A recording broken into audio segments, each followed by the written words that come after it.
1. Are you ready? This is the Morning Kickoff Footy Podcast. Your hosts are Maguire, Thawed, Sorin. Hang on. Has anyone seen the shovel to dig up Gazza? We need air fresheners too, he proper humdings. Sorry, yes, Gazza will be here, and the living legend that is truly wonderful, famous, best-selling author, actor, and podcast host, Dino. Have a good episode, lads. I'll see you at the outro. Is that Gary I can smell?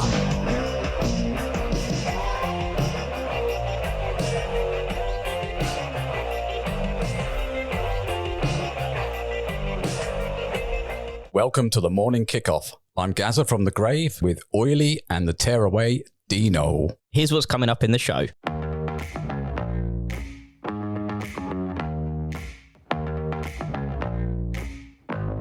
Oh, mate, it's so funny. I remember we went for breakfast at the golf club and you went, why did you add my wife on your Facebook? I went, ask her why she accepted, not why I've added her.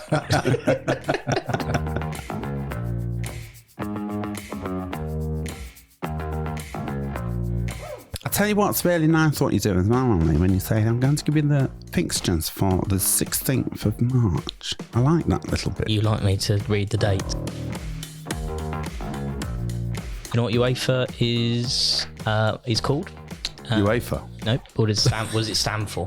Oh, it's an I haven't got acronym. Sorin to So what ask. we're saying is it's an acronym, and what is the acronym? That's correct. Okay. Something European Football Association. That's correct, I think. You've got to know.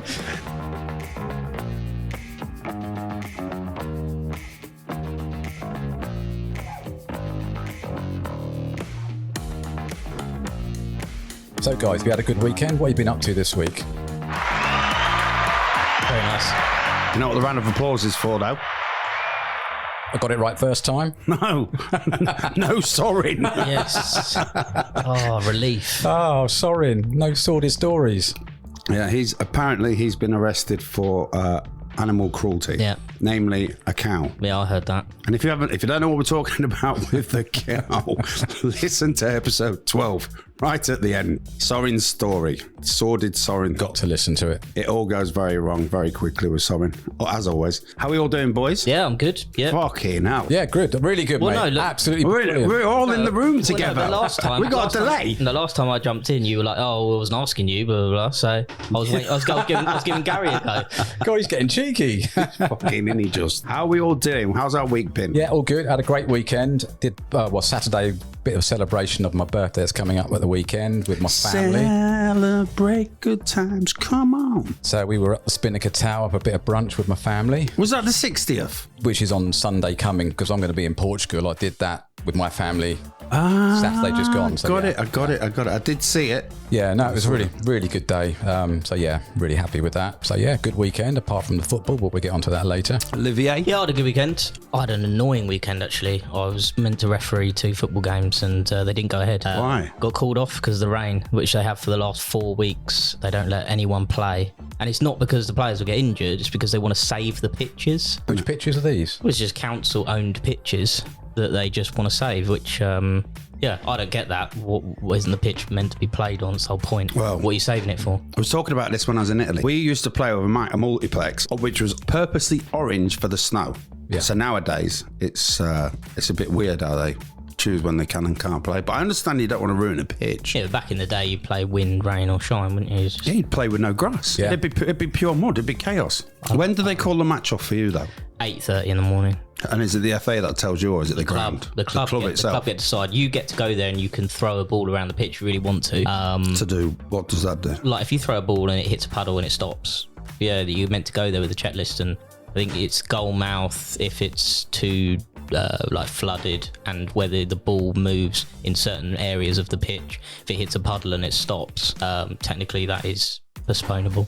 They also take into account the ages, don't they? Age of the kids, I guess, and how dangerous it is for them. Yeah, my attitude with most of these things is I can only imagine. just fucking play the game. Just attitude, isn't it? Just play the Just attitude that comes out of Ollie. Just play the game and give me my money. Which is what I say most weeks. Just give me my £100 a game, kids. Come on, give me all your fucking pocket. That is what pissed me off, actually. It was the money.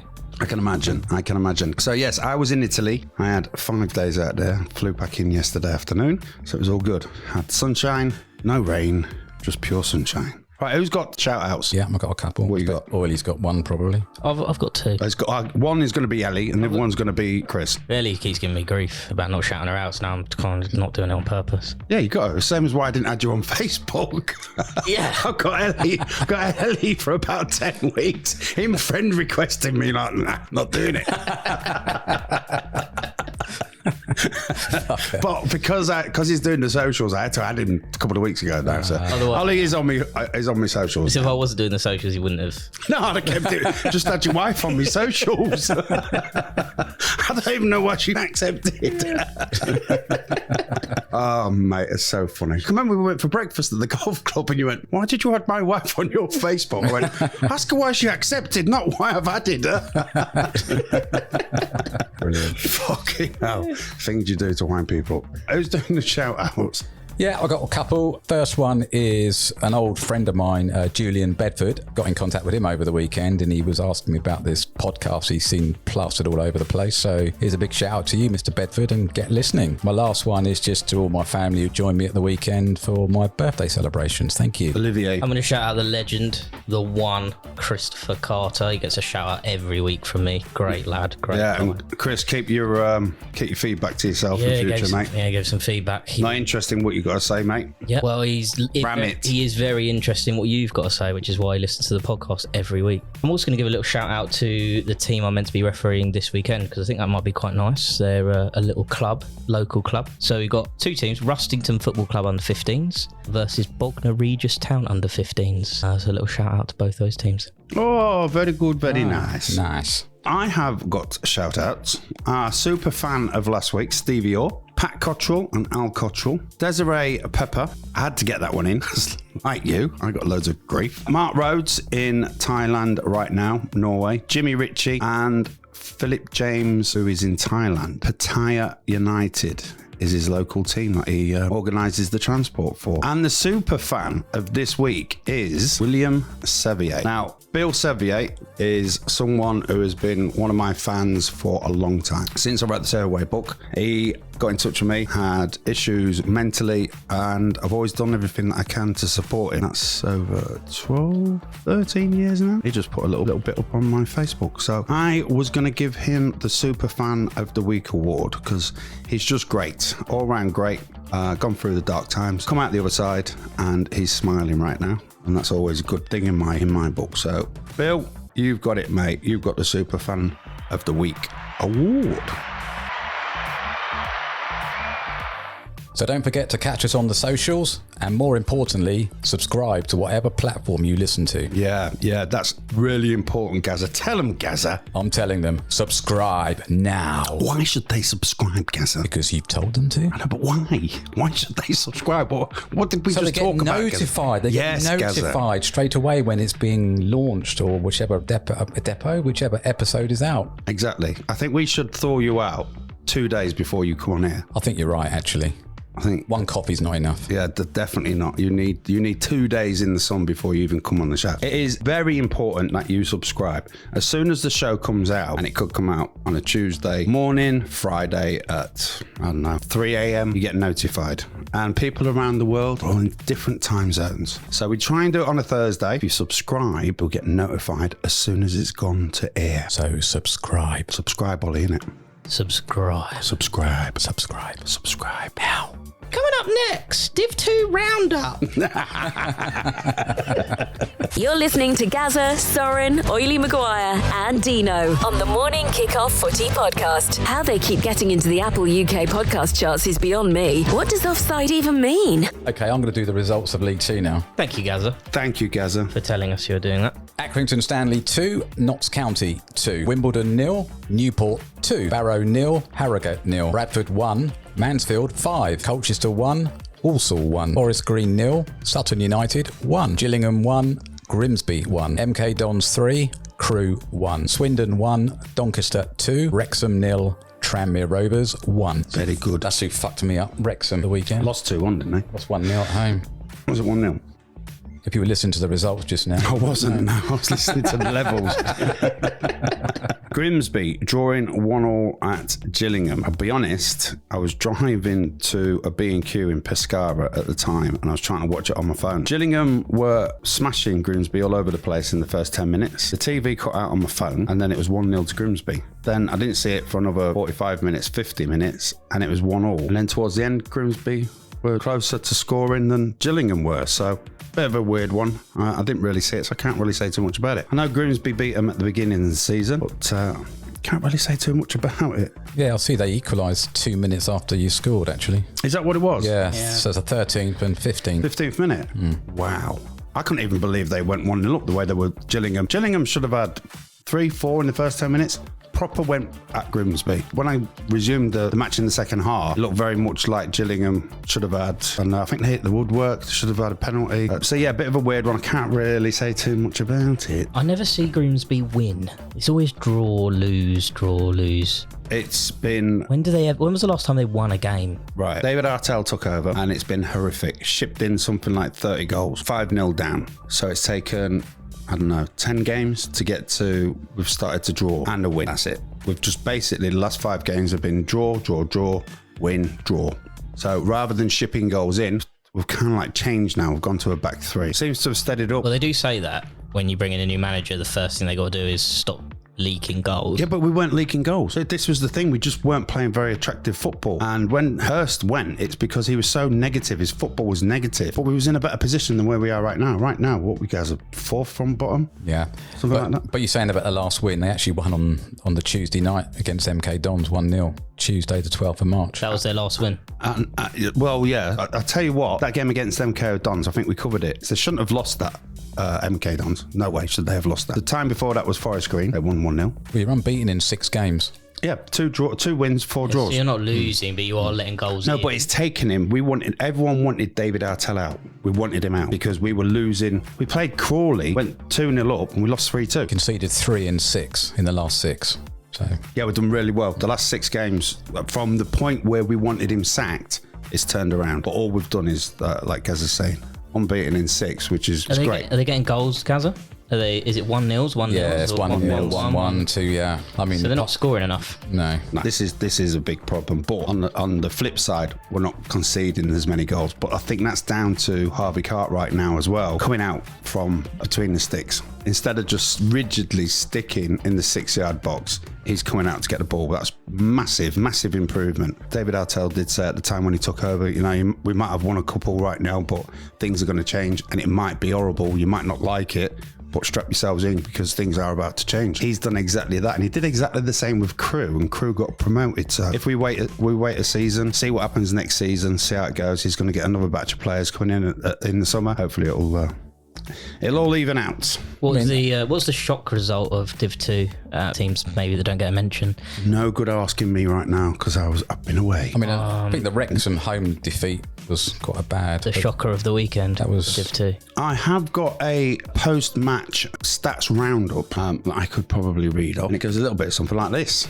Doncaster Rovers won their second away league match in 4 attempts, drawn 1, lost 1, with a 2-1 victory over Swindon Town. As many wins as across their prior 23 such matches combined, drawn 7, lost 14. MK Dons scored their opening goal just 5 minutes into their 3-1 win against Crewe Alexander, taking their tally to 14 goals netted in the opening 10 minutes of matches this campaign, the most of any side in League 2. Notts County have now won just 1 of their last 11 away league games after drawing 2-2 with Accrington Stanley. Drew 2, lost 8. This season, league matches involving the Magpies have witnessed 144 goals, 72 for, 72 against, the most of any side in the EFL. That's crazy. Yeah, that's mad. And they smashed Grimsby as well. Newport County have won 4. Oh no, Notts County. Yeah, they did. Newport County have won 4 of their last 6 away league games, lost 2, more than they managed across their opening 13 such matches combined this season. Won 3, drawn 1, lost 9. In their 2-0 win against AFC Wimbledon this weekend, they also kept the first EFL clean sheet against the Dons at the 10th time of asking. And that's your League 2 post-match roundup. Gazza. Talking of Wrexham, they've won just 2 of their last 7 games in the. They've fucked my 10 grand ACCA right up. Fucked it right up. But I think there's only 3 points between them and Mansfield now. I think Mansfield are top. Yeah, Mansfield top. Next is Stockport. Yeah. And they've got 2 games in hand. Yeah. And then Wrexham. Wrexham. They're 5 points behind Mansfield. I get a quarter of the odds, which will be 2,500 if they all finish second and third. There's no consistency with Wrexham, is there, at the moment? Just win, lose. You don't know what you're getting. You wouldn't want to bet on them. I certainly wouldn't put them in my ACCA at the moment. You just don't know if they're going to win or not. Or Stockport. Yeah. And even Mansfield. When I put Mansfield in, the one fucking something like stupid 6-1, 7-1, and next week they lost. They let me down a couple of weeks ago. Yeah. Mental. There's just no consistency. Man City, they're not consistent. Last season, you would have just stuck Wrexham in there. Leicester, just knew they're not consistent. No. Derby now. Leicester were for a bit. Yeah, but they're still 3 points behind Leeds now. Or they're level with a game in hand, something like that. Gazza, do you want to do the top 5, bottom 5, Div 2? Yeah, League 2 table is as follows. Mansfield are top with 72 points. Stockport are second with 67 with 2 games in hand.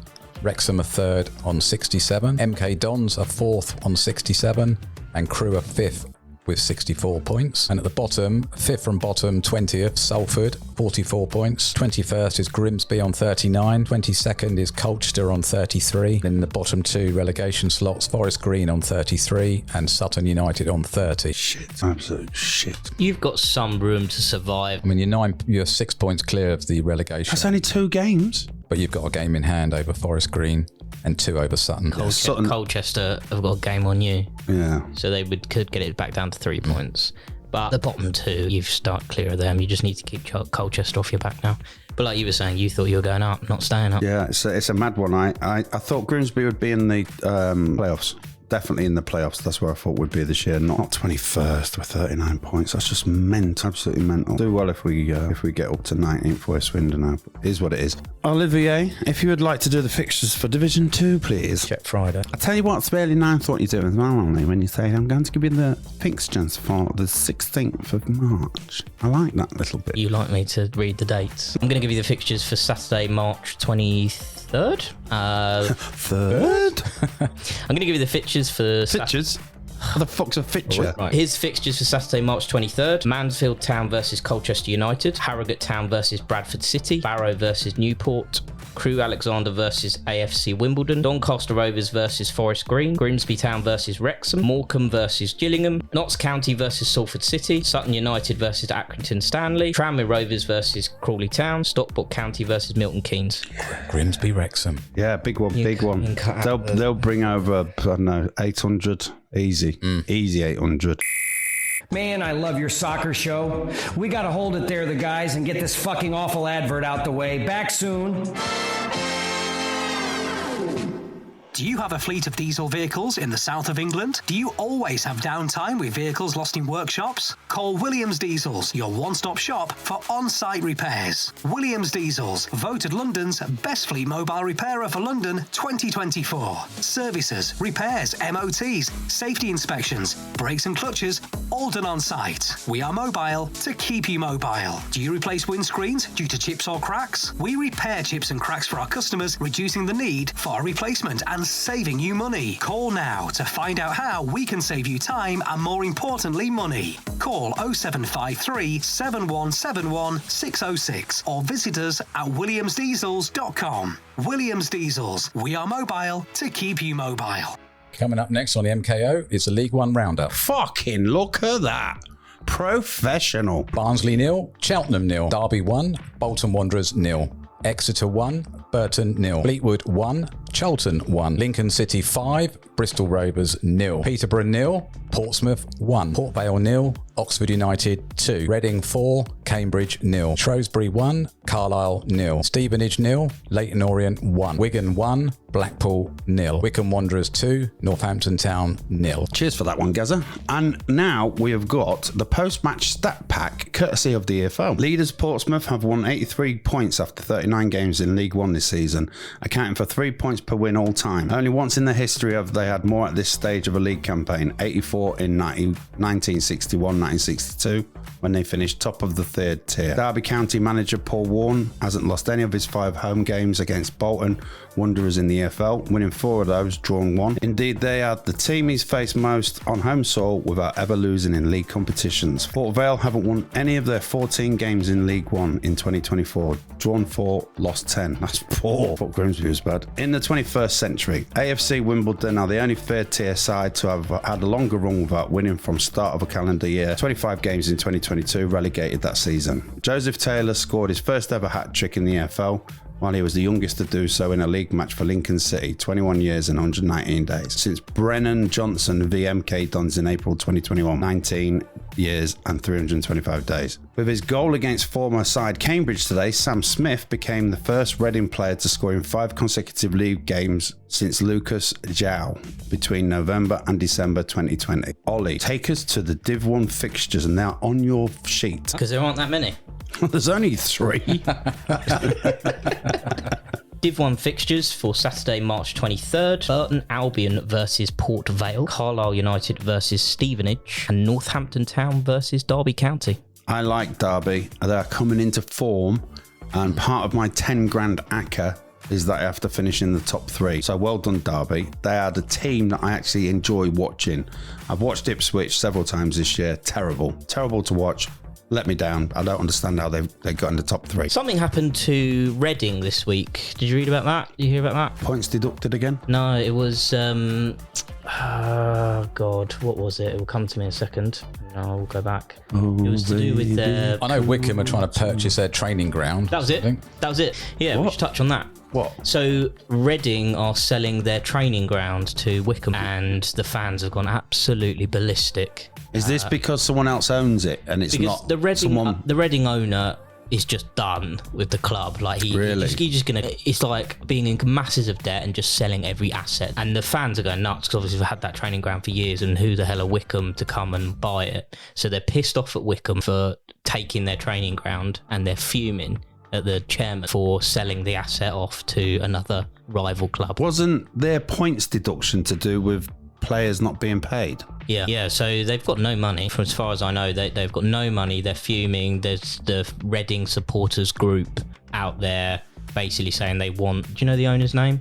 Dai Youngie. That's it. Dai Young. Dai Young. Dai Young. What a name. Dai Young. Just on top of that, it's saying now that Wickham have said since they found out that planning limitations allow only Reading to use the grounds.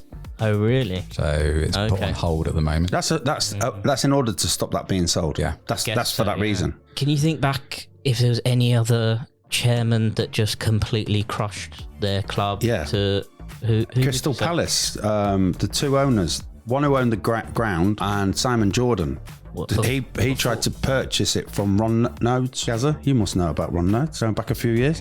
And Simon Jordan actually purchased it for a third party on behalf of Crystal Palace. I know Simon Jordan went bankrupt. I think £120 million at the time. He had to walk away from it. Yeah, he had no choice. The administrators took care of it. Oh, right. And it was just a case of trying to pay everyone, keep the club as a club. And then Steve Parish, I think, took it over with a consortium. Yeah, that's right. But I think Ron Nodes and another guy fought like fuck. And one owned the ground and one owned the club. So without the two, the club was just going nowhere. I can't quite remember what had happened to Sellers Park, but yeah, there was a almighty fallout between them two, and he refused to have anything to do with Simon Jordan when he took over. And if I remember rightly, he actually bought the ground through a third party, and Ron Nodes thought he was doing the dirty on Simon Jordan. Eventually got the ground.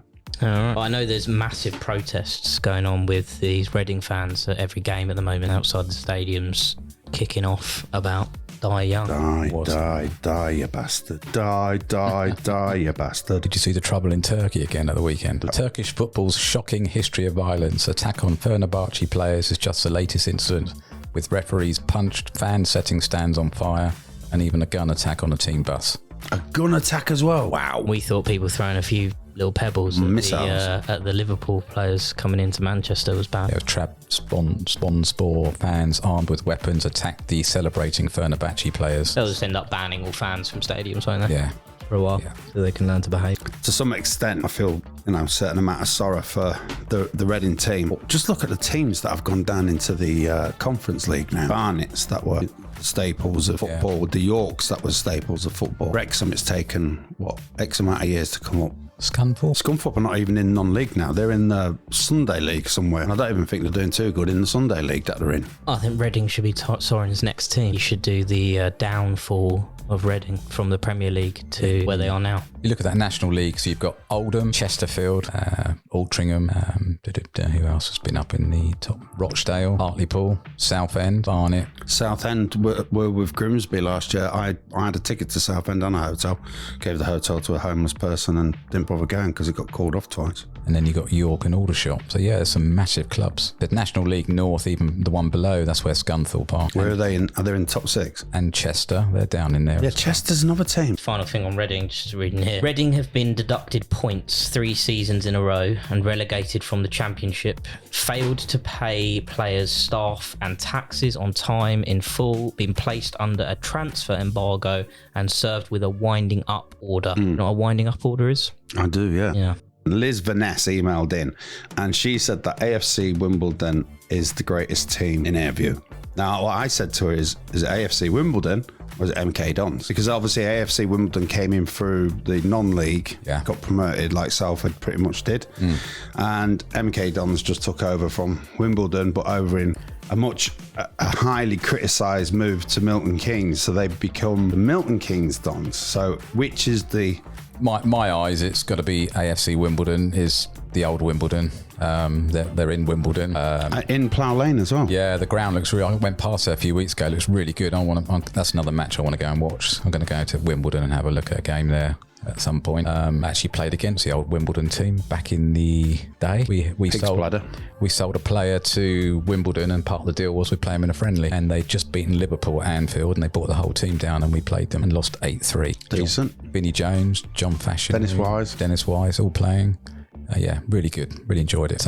But typical crazy gang. We had a few drinks in the bar afterwards, came out, they were walking back. They had a minibus in the back of the car park, all climbed in. And then one of our players was a director of a company and he had a big Merc in the car. Came back out in the minibus, all stood around the Merc and pissed on it. Wow. Lovely. Crazy gang. I like the way that AFC have come through the lower leagues and they're, rightfully where they should be. And it is AFC Wimbledon, not Milton Keynes, because they've got a stadium that they never seem to fill out. Terrible. And like you say, they're back at Plough Lane, which is great. Yeah. You wouldn't know there's a ground there when you see all the flats that are on there and it's just sitting behind there. But no, it's a nice little ground. Grimsby was there the other day, so it was nice. And if you'd like to get in touch with the show, you can get us on social media or you can text in at the show and the number's somewhere. Just have a look down, scroll down in the notes and you'll see the number. Ollie, can we have the league top 5 and bottom 5? Yes, you can, Gaz. First place, Portsmouth, 83 points. Second, Derby, 78 points. Third place, Bolton, 74 points. Fourth place, Peterborough, 71 points. And fifth place, Barnsley, 71 points. From the bottom, 21st place, Cheltenham with 35 points. Fleetwood with 34 points. 23rd place, Port Vale with 33 points. And 24th, Carlisle with 23 points. Very good. Imagine having 83 points at this stage in the season. Yeah. That is phenomenal. Absolutely phenomenal. Coming up next is Euler Maguire's VAR. You're listening to the Morning Kickoff podcast. Find us all on the socials. Insta at MKO Show UK, TikTok MKO Show, Twitter MKO Show UK, or text the show on 0753 717 1722. Start your text with MKO. Next up on MKO, the man, the myth, the fucking dull and droning legend in his own mind. Annoying oily Maguire. You know what? I think I want more right now. Oily Maguire. Thank you, Dino. Right, I am going to talk to you this week about UEFA. You know what UEFA is called? UEFA. No, what does it stand for? Oh, it's an I haven't got acronym. Sorin to So ask. what we're saying is it's an acronym, and what is the acronym? That's correct. Okay. Something European Football Association. That's correct, I think. You've got to know. Yeah, but I think I'm missing a page actually from my notes. So I'm You're a couple of sheets short of the wind. Just have a quick check, then I'll jump straight back in. Whatever you do, don't yawn. What did we say it was? Fucking hell, it's killing me. European Football Association or Federation. European Football Association. That's what we said. What I wanted to touch on was what's the difference between UEFA and FIFA? So FIFA govern the whole of the world's football and mainly originated right at the beginning from more South America. And they kind of came in with the FA and IFAB. They brought them into it. The UEFA came after FIFA and they wanted to have some sort of governing body that would look after the whole of European football rather than something that's overlooking the entire world of football. So UEFA got set up and they created the European Championships and the Champions League. So with the Champions League, the most interesting bit about that was how they actually came about getting the Champions League and why they created it. And it goes back to an article that was set up by the Daily Mail where Wolves, right? So Wolves played a team in Europe and won the game and wrote in an article in their paper saying that Wolves were the champions of Europe. And the L'Equipe, do you know that French magazine that's still around today? Yeah. So they came out and said, no, you're not the champions of Europe. There's no one's the champions of Europe because we don't play European football. There's no such thing. So how can Wolves be the champions of Europe? We're not having it. So they kicked off and they basically started articles in their magazine saying we need a European football league to see who actually is the champion of Europe. Yeah. And they went to UEFA, and UEFA at this point hadn't set up any competitions. They were in the middle of trying to get the European Championships internationally going. So they went to them, they started this big war of words between the Daily Mail and the L'Equipe saying who the champions of Europe were, and eventually UEFA got on board and said we're going to set up the Champions League thanks to L'Equipe, who have been pushing for this for a while. What was it called in the 60s? So it wasn't called the Champions League. Cup. Yeah. There's also a weird rule that UEFA said that they were the only ones that were allowed to use the word European. So no other team, no other competition. So like Super League now is called Super League rather than European anything. Yeah. Because UEFA have this weird Copyright. rule. Yeah. No one is allowed to use the word European other than UEFA. So the Champions League got set up. There was a bunch of teams that actually got invited, and this was in the article at the beginning in the L'Equipe article saying that Chelsea and various other teams from Europe were invited to play in the very first Champions League. So Chelsea actually pulled out because the FA put pressure on them and said you're not allowed to play in the first one. It will take away from English football. You're not doing it. So there was no English teams in the first one. It was all foreign teams. The most well-known, I would say, is probably Milan, one of the first to play. Real Madrid really got on board quite quickly. They loved Real Madrid, the UEFA, and actually before the trophy changed, can you picture the Champions League trophy? Yeah. So it used to be something else. They gave that to Real Madrid when they retired it. So that is actually in Madrid now. So that is essentially UEFA and what they do and how they sort of govern their bit of football. FIFA... Still, as we said the other week, the major difference with FIFA and UEFA is FIFA have a seat on the board at IFAB, which means they have a say. Which is right. Everyone should have not, an equal amount of sway within there, but you just got to think back to Platini and Sepp Blatter, how crooked they were and what they were doing to award finals and European hosts and this and the next. I'm going to do a bit on FIFA and their corruption and something in the weeks to come. Because you've got to do something which stops this. And I know it was rife when Blatter and Platini was doing their bit. But there's got to be things put in place. I mean, to stop this Super League. Will the Super League come along again? Probably will. Yeah, probably will. Within 3-4 years, it'll come along. There is a rule that FIFA and UEFA put in that the Super League have challenged since, saying that... And they can't monopolise football. Well, what they've said is they were really clever when they set it up. They said that you can't join another league that does what we're doing. And if you do, then you'll be banned from European football competitions, such as the Champions League. So, like if...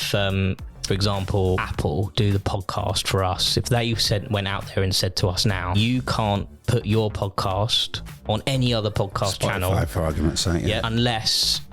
So they're allowed to make their channel. They can make it. They can do what they want. We're not stopping them. So we're allowing competition, but we're going to say to the people that host with us, that you can't play for them if you're playing for us. Yeah.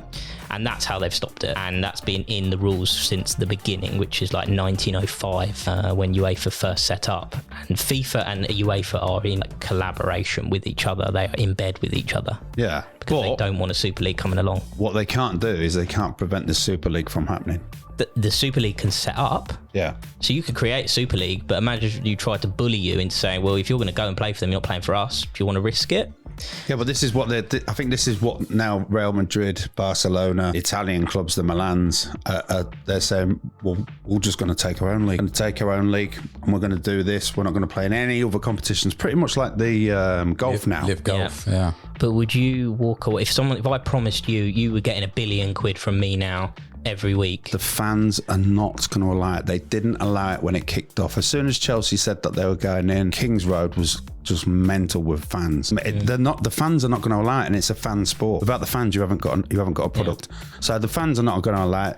When the 5 teams agreed from England that they were going to join the Super League, every single fan of every club boycotted it. Is where it differs quite a lot from Live Golf, because Live Golf is just a single individual person with some fans that support them, whereas a team is fans all over. What they've done is they've taken the heart of it out. I mean, the latest edition is John Rahm going over there. Who wants to watch fucking golf now? You've got Rory and Tiger. Which is why in the Super League they haven't given up on it, because Live Golf set this sort of precedent that it can be done. Yeah, and also they're challenging that the FIFA and UEFA can't monopolise football, which the European courts have said you can't. Yeah. So I know there's a turn and fro happening, but I just know that the English clubs won't be taking place. Another thing they were trying to implement or was thinking about with this new format of the Champions League was all the big seeds get a say on who they play in the first round. Yeah, bollocks. What the fuck is that all about? Yeah, you can't dictate. It's got to be fair. It's got to be something that the public want to watch, not what the big clubs are dictating who's going to. I mean, going back to the old days, then would you prefer it when it was like the Champions League was the champions only? You had the UEFA Cup with champions only, second, third, and fourth, and then the Cup Winners' Cup was where the FA Cup winners and all the top 5. None of this coalition, friction, fucking shit, whatever the UEFA League is saying, where you've played this over 10 years, so you get friction points or whatever. Can't remember what it's called. It just play it as it was. Those who win the FA Cup get a place. Those who win the league get a place. Those who are second and third get a place. I think that's the way the fans would like it, but in terms of money, you go down that route, you're liquidating any money that you could potentially get in. So they're never going to go that way. They do it. It's all based around how much money can we milk out of this. Yeah. Milk out of this cow that will kick you in the head and send you teleported into Romania. But you've got to look at what the Premier League have done. The biggest, best billions and billion pounds they generate, that everyone's trying to emulate that. But even more so with UEFA, they want to protect their European clubs, which is why the bigger and badder the Premier League gets, the more UEFA kind of look to protect your Real Madrids that they love, PSG, another one. It's all based out of Europe. It's Belgium, Paris and Spain is pretty much the members and also founding members from those countries of UEFA. Right, let's move on. Very good. I enjoyed that. Coming up next on MKO, we have the Championship Roundup. You're listening to the Morning Kickoff Podcast. Find us all on the socials. Insta at MKO Show UK, TikTok MKO Show, Twitter MKO Show UK, or text the show on 0753 717 1722. Start your text with MKO. And the results are as follows. Swansea 2, Cardiff 0, Birmingham 0, Watford 1, Ipswich 6, Sheffield Wednesday 0, Middlesbrough 0, Blackburn 0, Plymouth 0, Preston 1, Rotherham 0, Huddersfield 0, Stoke 0, Norwich 3, Sunderland 0, QPR 0, and West Brom 2, Bristol City 0. One game on the Sunday, which was Leeds 2, Millwall 0. Taking them top of the league. And I've got the Championship post-match stat pack courtesy of the EFL. Swansea City have won 5 of their last 6 home league games against Cardiff City, whilst also keeping a clean sheet in each victory, losing 1. Ipswich Town's 6-0 win over Sheff Wednesday was the biggest win in the Championship since Fulham's 7-0 against Luton Town in May 22.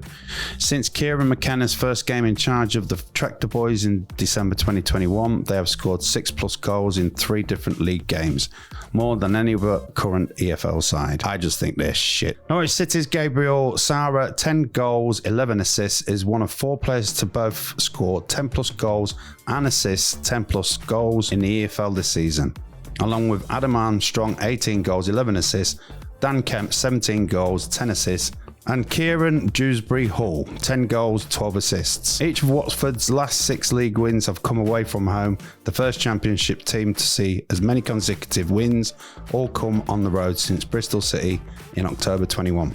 7 in a row. With a 2-0 victory over Bristol City on Saturday, West Bromwich Albion have now won 7 of their last 8 home games, losing 1. Only Leeds United, 14. Oh, right, okay. Only Leeds United, 14, and Ipswich Town, 14, have won more home games in the Championship this season than the Baggies.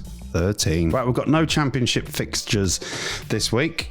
Nothing. But what we have got is Gazza or Ollie doing the Championship League standings. Where are we? 5 from the top and 5 from the bottom. Starting at the top, first place Leeds with 82 points. Second place Leicester with 82 points. Third place Ipswich with 81 points. Fourth place Southampton with 73 points. And fifth place West Bromwich Albion with 66 points. And the bottom is 20th place QPR, 40 points. 21st place Birmingham City, 39 points. 22nd place Huddersfield with 39 points. 23rd place Sheffield Wednesday with 38 points. And rock bottom 24th Rotherham with 20 points. You have one fucking shot, Gary. Don't fuck this up. Tell the listeners your England team of the decade. This is GGG, Gary's Golden Generation. The year is 1970. Fuck me, Gary. Dean wasn't kidding when he said you smell of piss.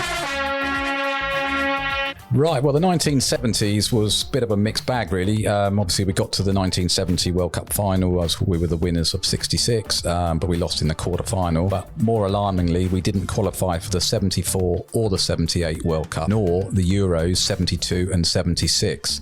So a bit of a black decade there for England football. But the team I've chosen for my all-time England 11 for the 70s are as follows. Goalkeeper Ray Clements, 61 caps, 27 clean sheets. Did think about Shilton, but I think he played a lot more in the 80s, so I think he could be in the 80s team, but we'll come to that a bit later. Back 4 are as follows. Phil Neal at left back, 50 caps. Mick Mills, right back, 42 caps. Big Dave Watson, centre half, 65 caps. Alongside squeaky Emlyn Hughes with 62 caps. Moving on to the midfield. On the left of midfield, I've got Peter Barnes, 22 caps, 4 goals. On the right-hand side, Steve Coppell, 42 caps, 7 goals. Centre of midfield, I've gone for Ray Wilkins, 84 caps, 39 goals. And Trevor Brooking, 47 caps, 5 goals. And up front, gone Kevin Keegan, 63 caps, 21 goals, alongside Trevor Francis, 52 caps, 12 goals. Manager-wise, had a quick look. Ron Greenwood was a manager for a few years in the 70s, not a bad record. Don Revie did it England for a bit, but I've gone for Don Revie because in the 70s he also won 8 trophies for Leeds, with Leeds United, so I've taken him as the manager of the decade as well. And that wraps up the 70s. Lovely. We'll take that off for a minute. Nice, isn't it? All you podcast listeners from around the world, this is the main event of the evening, the moment you've all been waiting for. Let's get ready to fumble. Gazza, as there is no fixtures to speak of as such, tell us about Spurs and Fulham. Yes, was quite looking forward to this. Had a great day on Saturday, so I thought it was a tea time kickoff, so I get home, watch the football, and very disappointing. Fulham away, spanked 3-0. Spurs were very, very lacklustre. Didn't show any fight, any spirit. Just really, really poor.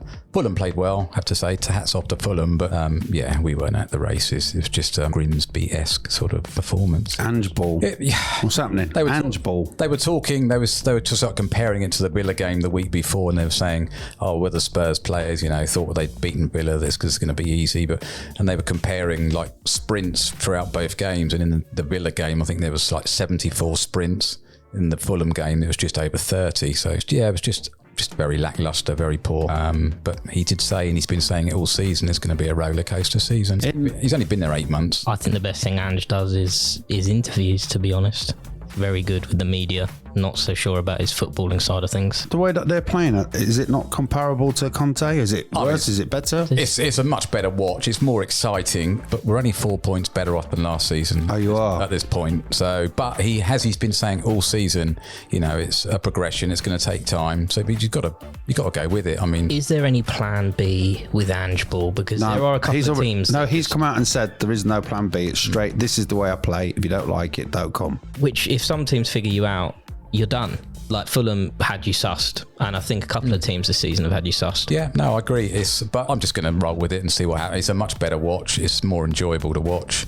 They're winning more than they're losing. I'm just going to be intrigued to see what happens in the summer. If we need to buy some more players, strengthen again and go again and see what happens. Question for you then, Gary. Have Tottenham blown it to get Champions League football this season? And that's coming from an Arsenal supporter, so it's going to be heavily loaded. I just like to stick the knife in and turn it as well. Yeah. No, they haven't blown. I mean, Villa drew, so we're still, they're on about 5th place now, aren't they, as a Champions League spot? So it could be the top 5 that qualify for the Champions League. But no, we're 3 points behind Villa with a game in hand. Both got a tough run in, so yeah, it's all to play for. United are 6 points further back. They're still in with a shout, but it's going to be interesting. It's going to be a good run in. Who do we reckon is going to win the league? Arsenal.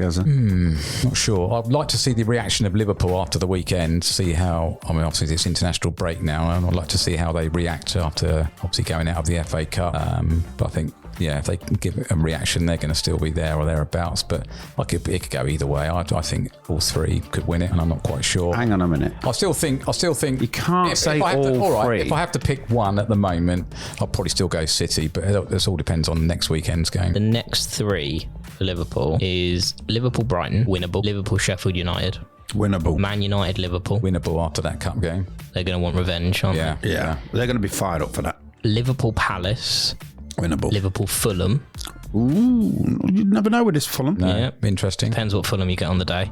Liverpool-West Ham, winnable. Winnable. Then it's the Liverpool-Tottenham game. Yeah, they'll be up for that because after what happened at our ground. Then Liverpool-Wolves. Winnable. That's a dodgy one, Wolves. Never. I wouldn't bet on either one of that. That's it. What's Arsenal got? But Liverpool's, all 3 are still in Europe, aren't they? So still. Man City obviously going to go to the final. Arsenal's running Man City-Arsenal, Arsenal-Luton, Winnable. Arsenal-Brighton, Winnable. Arsenal-Villa, Ooh, draw. tough. Arsenal-Wolves, winnable. Arsenal-Tottenham, Draw. At Tottenham, that is, isn't it? 2-2. Arsenal-Bournemouth, Winnable. Arsenal-Man United, Difficult one. Arsenal-Everton. What would you say out of that? So that's the City game's the pivotal one, isn't it? If you get something out of The that. City game, you take City back a few, and you've got to beat United, which, remember the Declan Rice goal at the beginning of the season? That was right at the beginning of the season. Yeah. That was quite a tough game. But 2 different teams a season on. The Villa, tough. Depends what Villa turn up, yeah. Tottenham Arsenal is because it's the derby thing. There's a whole other level to it. Tends to be 2-2. So there's some potential draws and possibly some losses in there. Liverpool for their final running. We just did Liverpool. Man City. Yeah, they got Man City's the final one. Man City's final running. Arsenal at home. Man City Arsenal. Man City Aston Villa. Man City Luton. Winnable. Yeah, that's the only one that I'd say so far. 3. Man City Tottenham. At Tottenham. Man That's City. hard. Man City Chelsea. That's not easy. Man City Forest. Winnable. 6 points. Man City Wolves. 9 points. Man City Fulham. Then Man City West Ham. 12 points. There's some tough games in there for City, you know. The City Chelsea, if Chelsea keep improving, which looks like they maybe are. Tottenham, tough. Aston Villa, tough. Yeah. I just think with City, it depends on the Champions League, and I suppose they got their FA Cup semi. They got Chelsea, haven't they? Yeah, again. I think Chelsea are going to beat them in the cup. Depends what Pep does. You just don't know, do you? No. Is he serious about winning it, or does he just want to go to Europe again? Premier League results: Burnley 2, Brentford 1, Luton 1, Nottingham Forest 1, Fulham 3, Tottenham 0, West Ham 1, Aston Villa 1. There you go. Was that it? Yeah. FA Cup, wasn't it? Cup, yeah. Should we touch on the FA Cup game? We have to, because I've got it in there. Did anyone watch the FA Cup games? I was flying in, Yeah. so I managed to get just as I was getting on the plane. What did I get on the plane? Leicester, Chelsea, Leicester. That was. I can't remember.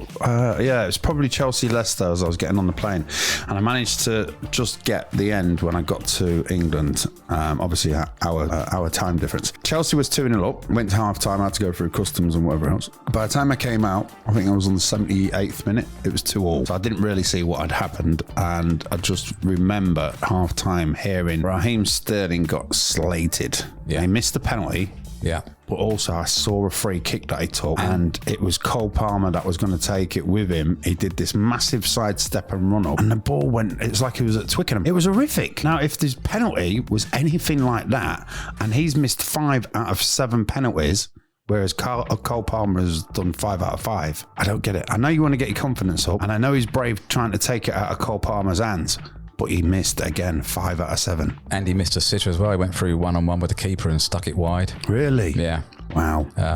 I mean, he set up one of the goals, didn't he? Which just after that. So, yeah, it was just after the penalty miss, which Cole Palmer then obviously tapped in. But Leicester, they made a good game of it. I mean, the red card then sort of right when it was 2-2, because they were on top for a while. And then, they got the red card, and then that was it. That was it, game over, really. That was a big turning point. The own goal, terrible. But the goal that they did score, fantastic. Yeah. Absolutely great goal. But Sanchez in goal for Chelsea, terrible. Yeah. No awareness. But he came out for a ball. I obviously saw the highlights. There was a corner taken or a free kick taken, and Sanchez didn't even need to come out for it. But we came out, leapt out, missed the ball completely. Yeah, that Sanchez is just a no-no for me. Petrovic all day long. Keep him in goal. Done a great job. Supposed to be number 2. For me, is Chelsea's number 1. Natural number 1 as well. To go 4-2, they put on Chukwuemeka.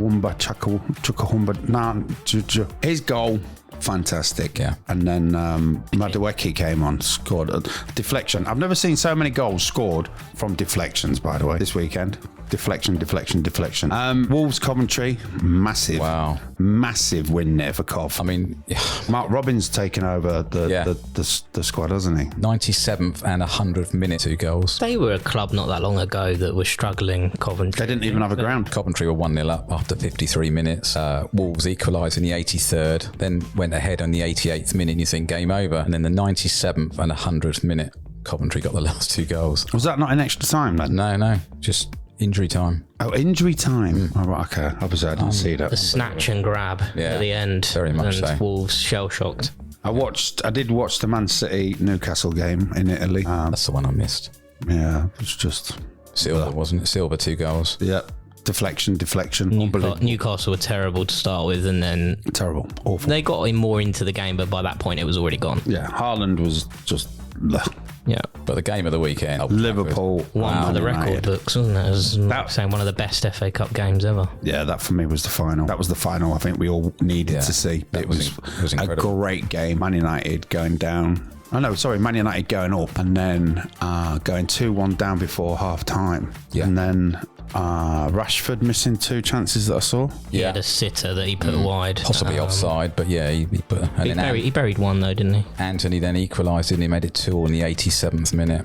And then you think Elliott's then in extra time, but in Liverpool 3. Yeah, first period of extra time, go 3-2. And then Rashford and then Diallo, whatever his name is. Then got then got sent off. Hamad Diallo. Yeah. And then in the minute over the 30 minutes extra time, literally seconds to go. From a Liverpool slots it in. I mean, they just broke away, didn't they? Yeah. Just mental. Just no one was back for Liverpool. Do you think the keeper should have saved it? No, I think it was one of those finishes that was...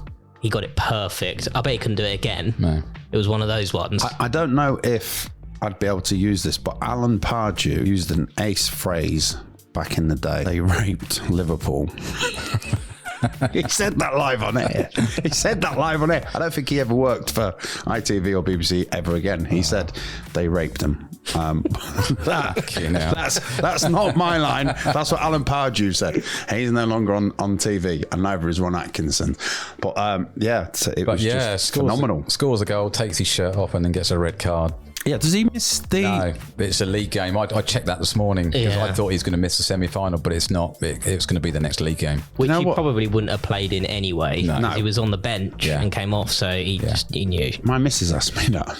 Will he miss the semi-final? I don't know. I presume so. It was an FA Cup match, but yeah, it's a league match that he misses 2 games. If you get sent off in any English competition, it's any English competition you're suspended for. Well, it can't be because he's just said it's league. I'm pretty sure. Yeah. So if he was sent off in the league, but he's not. He's sent off in the FA Cup. If you were sent off in the league and then you had an FA Cup game, you could miss the FA Cup game, and vice versa. So if you got sent off in the FA Cup, you can miss a league game. So is he going to miss 3 league games before the FA Cup? It's just one, isn't it? No, it's just one. So red card. So he'll miss. Second yellow card, isn't it? Yeah. So he won't be able to play in the next Premier League game. Got it. Which he wouldn't play in anyway. No. But he might play in the final. No, I get that. Semis, whatever it is. Thank you very much, Mike Dean. Fucking annoying cunt. One I heard, if we were on to England a little bit, is we can go on to England. Let's just touch on it. So I thought this was a good one. Dominic Solanke is absolutely having the season of his life, and he can't get in the England team. But Ivan Toney, who's been kicking a football around since January, is in. He's in. Yeah. I mean, I'm not taking anything away from Ivan Toney. He's good, but Solanke, surely he must be sat there going, "How do I get a call up?" I'm wondering whether if Kane drops out, whether he'll bring him in. I just don't know. Kane's not playing, is he? He collided with the post, didn't he? I don't know. He's a prick. He's done that before, though, hasn't he? Southgate. He's brought someone in that didn't quite make the cut, and then they got the call up. It's going to be, could be Solanke. Ivan Toney's already told me it's 2-1 that game. Yeah. Put your house on it. Your wife, your daughters, and next door's daughters. It's 2-1. Ivan Toney has told me. I'll tell you what I'm trying to get. You're trying to get him on the podcast? No, Mark Crossley. I'm trying to get Mark Crossley. One of the stories was Mark Crossley had played in goal for Notts Forest on the Saturday, and he played Liverpool. And when they'd all finished playing, and he had Percy, who was the captain of Notts Forest, and he goes to Mark Crossley after playing on the Saturday against Liverpool. He goes, "Now then, shithead, turn up at the house at 9 in the morning and bring your fucking gloves." He turns up at the house. He goes, "Barbara will make you a cup of tea, shithouse. I'll see you in a minute." And he goes to Barbara. He says, "Any idea why the gaffers told me to bring me gloves?" She says, "No, I ain't got a clue." He goes, "Right then, shithouse. Thank you very much for agreeing to play for our Kevin's football team." He put him in goal for a fucking Sunday league team, right? Won 7-0 or whatever. And he turned round to him on the Wednesday, and Stuart Pearce had been away playing for England or whatever else. They were playing a game, and they've all come back. He went, "By the way, shithouse, we got fined £60 for playing you as a ringer. I've took it out of your wages." That's Brian Clough. It's fucking, honestly, how Mark Crossley does it, it's just fucking ace. I want to get him on the show. I think he'll just be a great fucking, just a giggle. It's going to cost me an arm and a leg. I have to pay him, but he'd just be great. Right, let me see if this works. I don't know which one's this going to be. I'm just pressing play. Wait a minute. And we used to have this towel in the middle of the dressing room with a ball on it all through week, because we got changed in there during week and all to go training. And this ball hardly ever moved. Like, you know, if you kicked it off, you go fined and all that. We're part of our like discipline in that dressing room. And this day, Gaffer's walked in, Cloughie's walked in with a shopping bag in his hand, and there's an iron in it, right? And he walks over to the ball and he kicks ball off towel, and he puts bag down on towel, and he steps back so everybody can see him. Centre stage. And he goes to Piercy, "How did you think you played on Tuesday for England, skipper?" And Piercy goes, "Yeah, I thought I fucking done all right. Yeah. Well, Cloughie's gone, "Well, I thought you were shit, son." "Wasn't he, lads?" He's gone to the dressing room. We're all, "I thought he did all right, you know." He says, "And I've seen the programme from last Saturday's game. Aston Villa at home, page 9, bottom left-hand corner, advertisement, Stuart Pearce, electrician. What the fuck's all that about, son?" He says, "Well, when I played non-league football for Wealdstone, I'm an electrician by trade, and we kept the business running in the family. So I asked the fella that writes the programme, put me a little advertisement in, and I get my signed England shirt, deal for a deal and all that. Our captain's a fucking fraud, lads." He says, "What do you mean?" He said, "If Barbara, my wife's at home now, she calls that number because the light bulb's gone out, you're not fucking coming, are you?" He said, "No, my brother is. Told you, lads, captain's a fucking fraud." And as he's doing this, he's walking over to the bag in the middle of the dressing room with this iron in it. And he bends down and he pulls this iron out. He goes, "As a matter of fact, son, Barbara's iron's fucked. If you don't mend it, you ain't fucking playing Saturday." And that iron were mended and on his desk before game Saturday. Did it? That's it from Gazza, from Ollie, and from myself. And next week, Gazza is not here. No, I'll be in Porto. Yeah, all jetting off Have a lovely time, Gazza. Thank you. for his birthday. And it'll be me, Ollie, and Sorin. It's going to be fucking carnage. I'm getting anxiety levels going up now just thinking about having Sorin back. Can you just make sure you dig me up before the plane? No, it's not my responsibility. Not on the podcast. Fuck yeah. We only want you here, Gazza. Thank you. Right. Goodbye from me. Goodbye from Ollie. Goodbye from all of us. Catch you on the next episode. Ciao. Bye, ciao. Ta-da. Bye-bye. Bye-bye.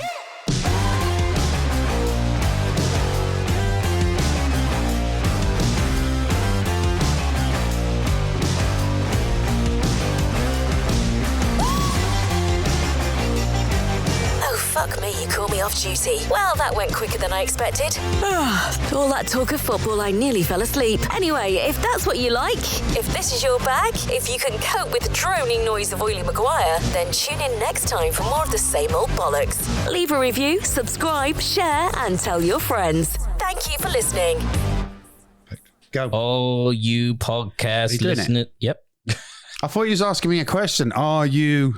Right, go. Oh, you podcast listeners from around the world. And Kiernan Dewberry. Hang on a minute. And Kiernan. Is it Kiernan? It's a weird name, isn't it? Kiernan? Kieran. Can't it be called Kieran? Should we call him Kieran? Sounds better, doesn't it? Rolls off the tongue. The man, the mystery, the legend in his own head. And Oily cunt. That's a lovely intro. Fucking Gazza had to fucking ruin that. God, his voice is insured for millions of pounds. Well, I sound like him, so what's the difference? You sound fucking nothing like him, you daft Collins. I sound like you. Okay. Coming up next on MKO is the League One Roundup. I was just fucking talking. Well, don't. Fucking hell. Turn that mic off. You ready? As many wins as across their prior... Whoever writes these fucking things don't get checked. As many wins... So for now, it's going to be Gazza and Dino because that's what's live. That's worse than fucking yawning. Oh, no. I drank that fucking tea, that's right.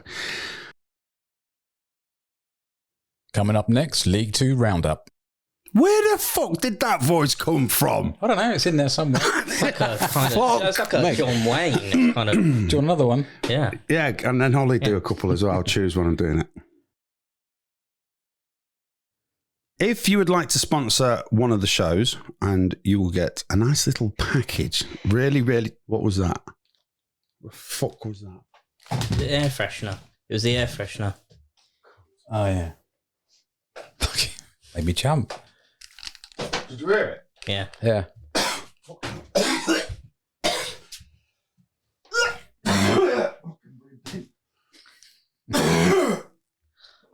It's a bit dramatic. Fucking hell. You inhale it. Fucking hell.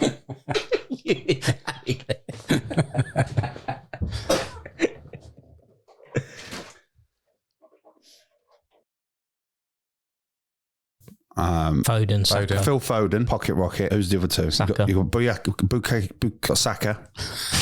Bukayo. It's like a chicken. Fucking. I was trying not to say Bukaki, and then I forgot what his name was, and that made it even worse for me. And then it was just fucking whatever. So you got. Oh, mate, just Saka. It's fucking Saka. Musaka. Don't fucking let me get into that. I'm going to give you the fixtures for Saturday, March 23rd. No, don't like that either. No, because you go for the 23rd. Right, here's the fixtures for Saturday, March 23rd. Mansfield Town, Colchester. Hang on. You can't go Mansfield. Mansfield Town, Colchester United. No, you want versus. Got to. You can't just. It's like Sorin just going. Grimsby Town played 15 of their That's games the way I would say in it. 21 versus fucking. Yeah, but you're a broadcaster. You done? Yeah. Fucking bones creaking. I'm surprised you haven't got PTSD. Fucking all that creaking, like being in your fucking coffin. Hi, guys. Oh, no, that's fucking shit. That was shit. Hi, guys. Hi, guys. Cliff Richard here. Should we sing a song? We're all going on a summer holiday. One of you two do coming up next on MKO. Div 1 results. What did we say for Div 2?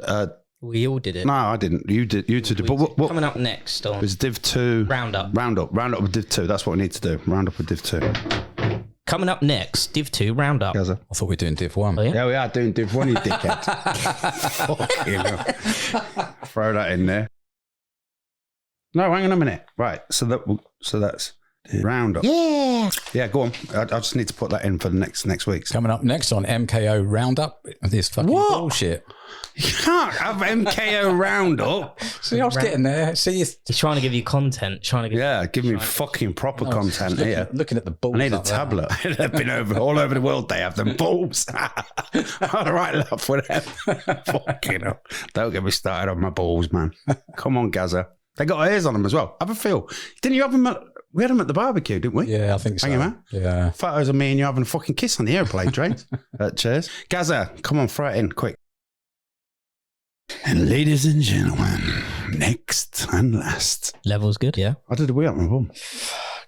Levels. Oh, shit, sorry. He's showing me shit. Don't look at what he's just put on the fucking group chat. Have a look at what's on the group He's chat. just put a picture of his shit on there. It was a wee. I did a wee out my bum with a bit of poo. It was like hot air passing over poo with a bit of wee. But you Went out my don't bum. need to post it. Fuck's sake. I thought you was asking me how it was going. So I posted a photo. It weren't going very well. I was doing wheeze out my bum. I'll sit down. Anyway,